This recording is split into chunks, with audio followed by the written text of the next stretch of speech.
Hey, my name's Kent Rathbun and I'm a chef here in Dallas, Texas, and I'm here to show you how to use your brand new Coyote Grill.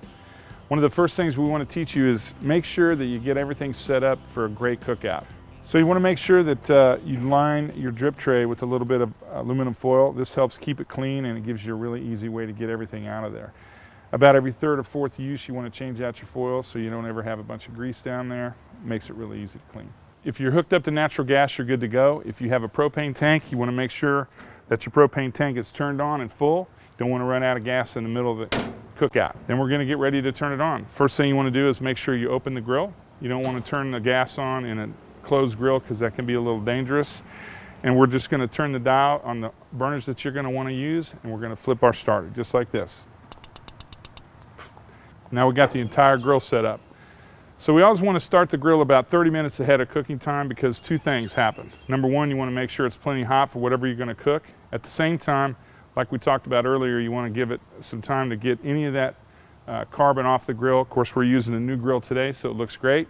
But as you use your grill, you'll build up a little carbon on the grill, and heating it up in plenty of time gives you really a good way to kind of keep it brushed off and cleaned. Next thing we're going to want to do, we want to use our grill brush.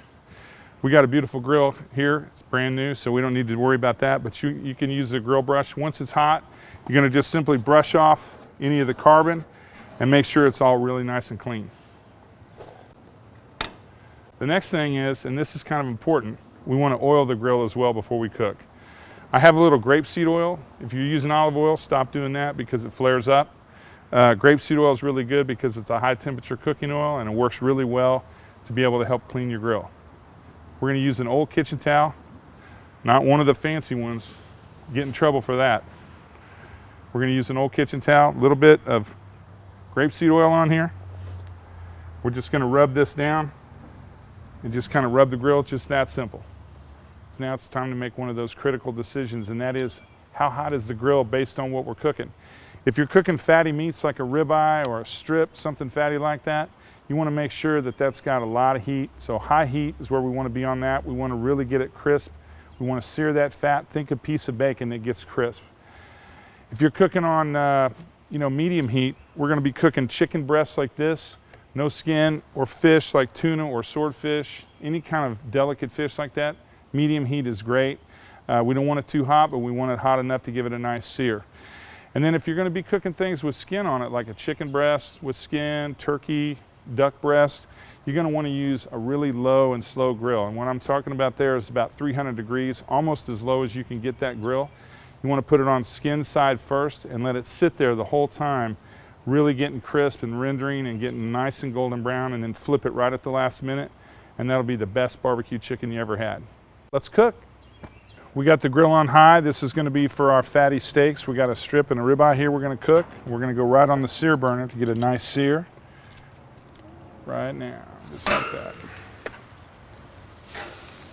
Okay, so the chicken now, remember we want to cook medium heat, which is where I've got this grill set. This is more of a medium setting right here. So we're going to start that on a medium setting. Same with the fish on the medium setting.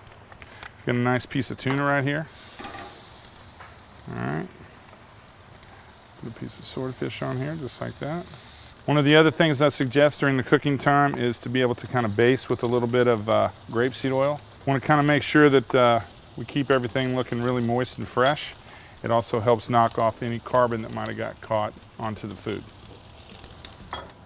Okay, so we got a bunch of great steaks, chicken and seafood cooked off. Everything's ready to go for a great barbecue. I want you to remember two things. Season your food well and don't overcook it. Let's have a great barbecue. Okay, so now that everything is off the grill and in the kitchen, one last thing. Want to give your grill one last little scrub before you turn it off and put it away. That way it'll be ready to go for the next time you cook.